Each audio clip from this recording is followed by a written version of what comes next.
This is video 2, Blender Introduction. It is complete beginner's guide. In this video, you will learn how to work with the files that you already have. Yes, we are importing 2D vector graphic files into Blender and adding third dimension to it. So this video is introduction into 3D modeling. Let's find the Illustrator file that we already have so we can open in Illustrator and export it as SVG file. SVG stands for Scalable Vector Graphics.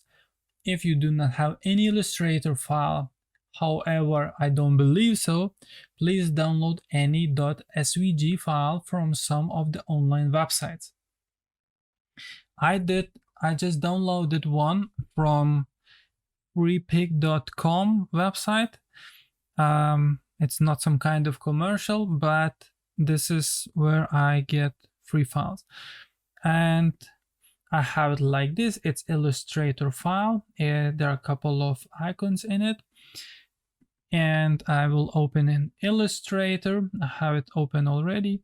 I have to select one of the icons and then export it. I will just get rid of that. Select, for example, this one. I will click Command C, File New. That's all right. And paste this vector graphics here. And what I will do now, I'll just click File and export as, and we'll choose file format into SVG. I will choose to save it in Documents Blender folder and we'll call it Portrait 3D and save it here. I save it here. I will save as it is and click OK. Now I'll go to Blender, and if you start Blender just right now, we have the cube. I still have the cylinder from previous video. So I'll select both of them, click X on my keyboard to delete and click yes to delete. Now what I want to do is I want to import our SVG graphics. To do that, I have to go to File on the left upper corner. In the open panel, I have to go to Import, and in Import, I can choose all of these possible formats, but I will select Scalable Vector Graphics .svg. I will have to find where it is. Open this one, and this is my file. I'll click Import SVG. You may not see anything in your 3D viewfinder yet. However, we can see that on the upper right corner in so-called outliner, or basically an area that looks a bit like a layer panel in Adobe software, there should be a lot of curves with a small green icon next to it on the right, indicating curves. This means that the import was successful. We can start working with our SVG file. We don't see it because it's very small. We could just either zoom in. I will zoom in on it by going to the right side and pressing on this magnifying glass and try to zoom closer to it. And now I see there is something. I'll pan it with holding Shift on my keyboard and with 2 fingers on the touchpad and try to zoom in a bit more. And here it is something. It is very small, so I want to make it bigger. I will zoom it out again to somewhere here, and now to make it bigger, we learned already to select an object and use scale function. However, I want to scale all the things together, so I select all the curves. There are many. If you have like big poster, a huge work, there will be a lot of curves. So now I have to click S and I will drag it a few times through the screen, and you see when the mouse cursor ends in the right side, it appears on left side, so I can just keep on scrolling infinitely. I can keep on scrolling until it's fine. So I'll just click my mouse and it will leave this vector here. So now that we have this, I would like to make this portrait stand. So now that we have this portrait in much bigger scale, I want to rotate it and by 90 degrees. One way I showed you could just click R on rotate to rotate it when all the objects are selected, and then click X and 90 degrees, for example, and that will stand your object. And it is still flat. So we are going to learn how to make it nicer, how to make it all these shapes to become more realistic, to add this third dimension to it. If a single shape was made out of one single curve, or curves were closed properly, that should be easy to continue. However, if it happened that your, for example, one shape is made out of multiple curves, you could fix it in Illustrator and re-import it once again. Otherwise, there are ways how to combine separate curves into one by selecting those curves. To do that, you can just select the curves that are separate. So for example, I select a couple of them. So I select, for example, these two curves, go to another panel close to add on the upper left corner that says object. I click on this one, and when the submenu opens, select join. And join is here. So I click it, and now what happened is that out of two shapes, it became one shape. And this is very useful if you need to have it, if you have too many separate shapes. I will click Command Z to undo it, and I'll reselect some of other shapes. So for example, these two are different shapes, and I can do the same with a shortcut. So it's Command J or Control J button on your key, and I click it, and now it became one curve out of two. However, I don't want to do that. I believe that this file so far that as I see, it works fine. So I just click Command Z to undo. If you go through all the panels, you will see every function will have a shortcut. So for example, if you click object here as we were before, or add or select, you will see that every item has its own shortcut.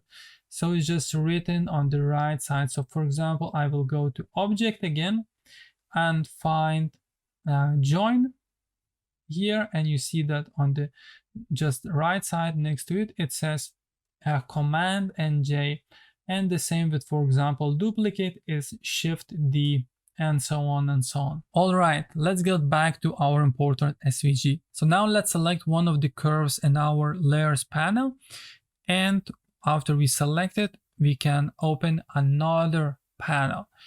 We can look into properties panel, which is properties editor, which is just below. So it's this rectangle, this frame here. You can see that there are a lot of icons, such as camera icon, that are easy to understand. For example, printer as well, or picture. But let's find the curve icon and let's click on it, as this refers to properties of the curves. So it's one down below, also the green one, that is the same as we have in our layers panel. We click on it and we have properties specifically for our curves. In this properties editor, you will find variables that you can use to affect only the curves. Remember, the cube, it will not have this curve panel. Different type of objects will have different types of properties. One of the properties within the curve properties is geometry. Let's click on this geometry and let's find the geometry. Let's click on the small triangle or the geometry text itself to expand its options. One of the options is extrude option. This you will see will be one of the main tools within 3D modeling. Extrude option allows you to add depth to your flat 2D vector file. Right now, if you see in extrude field, it is 0M, it means it has no depth. It has 0 meters.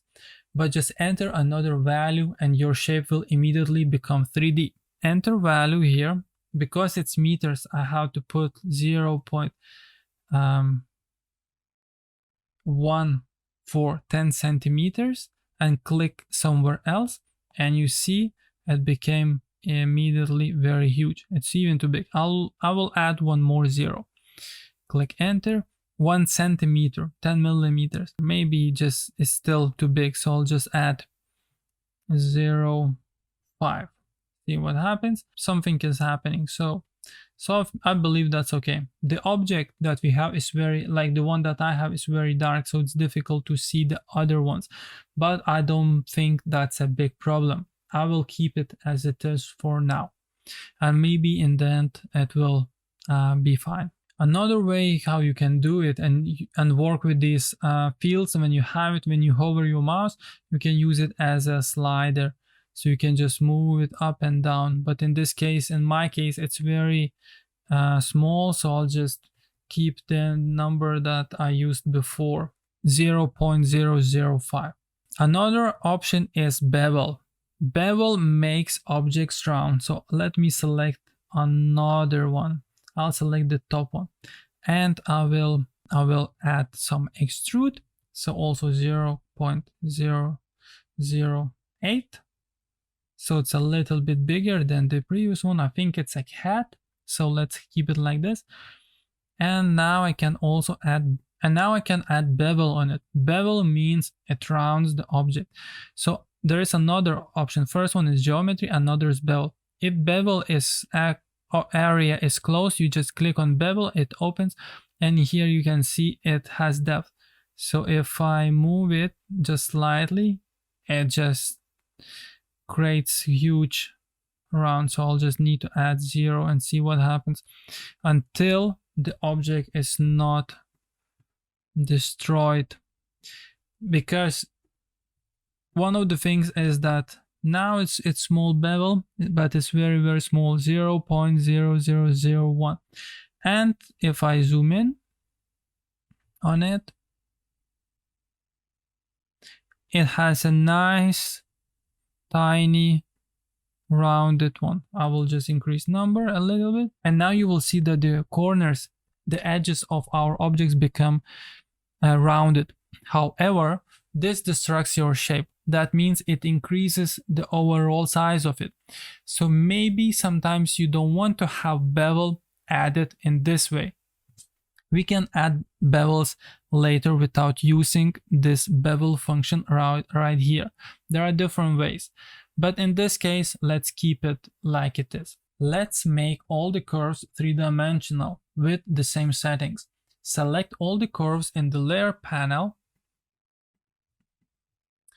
So I select the second one, and then I select the last one, holding Shift and clicking with the on the touchpad. Now I have to go back to curves area, find extrude. I could just enter 0.005 and click enter, and you see that only one shape became extruded. So what I should do now is I have to click right mouse button somewhere in the extrude field. So I have to move on this extrude field while all the objects are selected. To do that, with a laptop, I will use 2 fingers. I'll click 2 fingers on touchpad and just click them. And now in this extrude options, I can just click on copy to select it, and that will extrude all the curves that I have in my layers panel. You can do the same with depth with the bevel. I wouldn't recommend, or of course just try it, but don't forget just to add a very tiny number on it, not to completely change the way your shape looks like. Now 3D objects aren't so visible. Let's change that. Select a curve in your layer panel and move the object one by one in and out. So I'll select, for example, this. I assume this is body. I can move around, find where it is. I think I'll need to pan it. So I will select it. I'll just say grab, and I will move all the objects only on one axis, on Y axis, on the green one. So I'll move body a little bit back, head a little bit back, and I'm doing that by clicking one of the objects. I don't know what it is because on this it's very dark, so I have no idea what. And G for grab, and Y for direction, and move them in and out around just to see how it works. Important is always to save it, so I'll click Command S to save it. I will choose where I want to save it, and I'll say vector graphics 1.blend, and I'll save this Blender file. And let's do that. Let's just play around with this shape now, and let's see how it looks in the end. So play around with that. Next video will be about exporting this image that we have as a graphic image.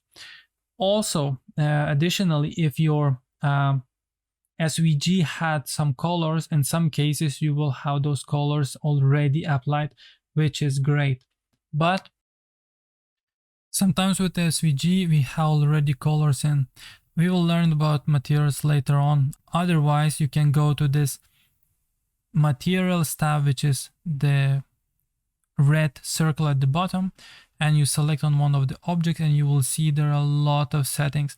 But in this top panel on the right, it says SVG matte. This is the color actually. So I'll just click on this minus area next to it to get rid of it, and I will repeat that on all the objects until I don't have any color. Thank you, and see you in the next video.